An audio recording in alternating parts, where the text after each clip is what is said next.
রাস্তায় হাজার হাজার মানুষের ঠেলাঠেলি, সবাই এক একটি গাড়িকে ধরছে আর হুমড়ি দামড়ি খেয়ে ঢোকার চেষ্টা করছে। কেউ ঢুকতে পারছে যেন সে যেন সোনার হরিণ পেয়ে গেছে। কোনো টিকিট বা কোনো টাকা পয়সার লেনদেনের কোনো বালাই নেই, শুধু ঢুকতে পারলেই যেন পৌঁছে যাওয়া যায় গন্তব্যে। এমনই এক দৃশ্যের সাক্ষী হয়েছে আজকে বাংলাদেশের রাজধানীতে। বাংলাদেশের রাজধানী ঢাকার আজকে বিভিন্ন পয়েন্ট থেকে ছেড়ে যাওয়া বাসগুলিতে দেখা গিয়েছে এমন দূরপাল্লার যাত্রীদের ভিড়।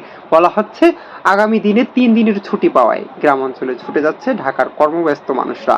তারা এই 3 দিনের ছুটিকে কাজে লাগিয়ে প্রিয়জনের সাথে নাড়ি টানে বাড়ি ফেরার এই দৃশ্য সকলের নজর কেড়েছে। রাজধানী ঢাকার গুলিস্তান, যাত্রাবাড়ি, সায়েদাবাদ, গাবতলীতে বাসগুলিতে, লোকাল বাস এবং অভ্যন্তরীণ বাসগুলিতে দেখা গিয়েছে এমন হাজার হাজার মানুষের উপচে পড়া ভিড়।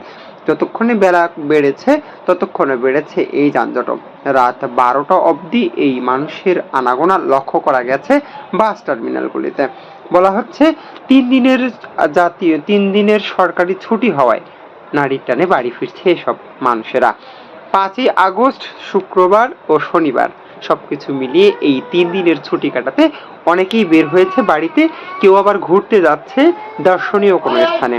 কক্সবাজার থেকে শুরু করে সিলেট, টাঙ্গুয়া, কক্সবাজার বিভিন্ন স্থানে ঘুরতেও যাচ্ছে অনেকেই প্রিয়জনকে সময় দেওয়ার জন্য ছুটে চলেছে বাড়িতে।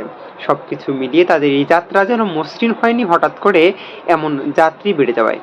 অনেকেই বলছে কাঙ্ক্ষিত গাড়ি না পাওয়ায় বিপাকে পড়তে হয়েছে অনেক মানুষকে। বয়োবৃদ্ধ থেকে শুরু করে ছোট ছোট বাচ্চাদের এবং মহিলাদেরকেও পড়তে হয়েছে বিপাকে।